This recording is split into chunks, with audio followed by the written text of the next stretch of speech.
নমস্কার বন্ধুরা, আজকে রান্না করে নিয়েছি রুই মাছ দিয়ে এই রেসিপিটা। পুরো ভিডিওটা দেখবে। রেসিপিটা ভালো লাগলে লাইক দিয়ে ভিডিওটা দেখে নেবেন। রুই মাছের মাথা আর 2-3 পিস মাছ নিয়ে নিলাম। লবণ হলুদটা ভালো করে মেখে নিয়েছি। কড়াইটার মধ্যে পরিমাণ মতো সরিষার তেল দিয়ে দিলাম। তেলটা ভালো করে গরম করে প্রথমে মাছের মাথাটা ভেজে নেব।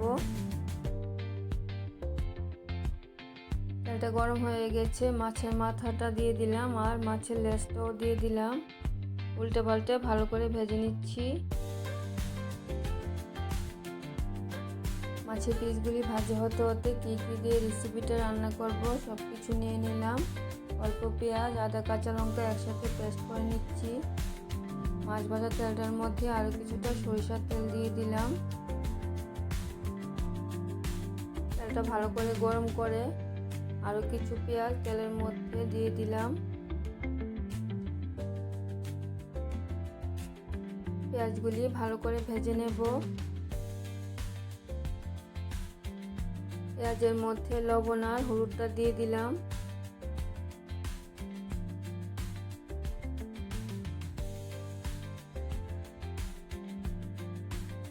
লবণ আর হলুদটা দিয়ে পেঁয়াজগুলি ভালো করে ভেজে নিয়েছি। এখন দিয়ে দেব আদা, কাঁচা লঙ্কা, পেঁয়াজের পেস্টটা।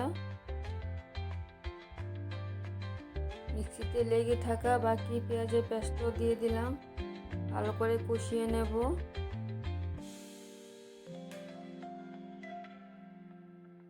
পেঁয়াজ, আদা, কাঁচা লঙ্কার পেস্টটা অনেকটি কষিয়ে নিয়েছি। এখন দিয়ে দেব অল্প জিরে গুঁড়ো আর কাশ্মীরি লাল লঙ্কার গুঁড়ো। মশলাটা জল দিয়ে আর একটু ভালো করে কষিয়ে নেব।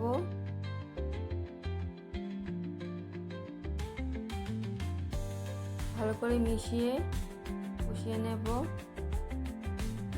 মশলাটা অনেকটি কষিয়ে নিয়েছি। এখন আর একটু জল দিয়ে দেব। জলটা দিয়ে মশলাটা আর একটু ভালো করে কষিয়ে নেব। তাছাড়া তোমরা সবই জানো, মশলা যত কষানো হবে ততই তরকারির স্বাদ বেড়ে যাবে। মশলাটা কষিয়ে নেওয়ার পরে মাছের মাথাটা দিয়ে দিলাম। মশলার সাথে একটু কষিয়ে জল দিয়ে দেব। ঝোলের জন্য ফুটানো ঠান্ডা জলটা দিয়ে দিচ্ছি। আর মাছের মাথাটা আগে দিয়েছি কারণ ঝোলের সাথে মাছের মাথাটা একটু সিদ্ধ হতে হবে। এখন দিয়ে দিচ্ছি একটা টমেটো 4 টুকরো করে কেটে নিয়েছি আর দিয়ে দিলাম 2টি চেরা কাঁচা লঙ্কা আর প্রয়োজন অনুযায়ী লবণটাও দিয়ে দিলাম। নাড়িয়ে চাড়িয়ে দিয়ে একটু সিদ্ধ হয়ে গেলে মাছের পিসগুলি দিয়ে দেব। এখন টমেটোটা দিয়েছি কারণ তরকারির টেস্টটা ভীষণ ভালো আসবে। মাছের পিসগুলি দিয়ে ঢাকা দিয়ে সিদ্ধ করে নিয়েছি। এখন দিয়ে দেব কিছুটা ধনেপাতা। ধনেপাতাটা মিশিয়ে নিলে রান্নাটা কমপ্লিট হয়ে যাবে। রুই মাছ দিয়ে এই রেসিপিটা একদিন হলো বানিয়ে খেয়ে দেখবেন, অসাধারণ খেতে হয়েছে রেসিপিটা।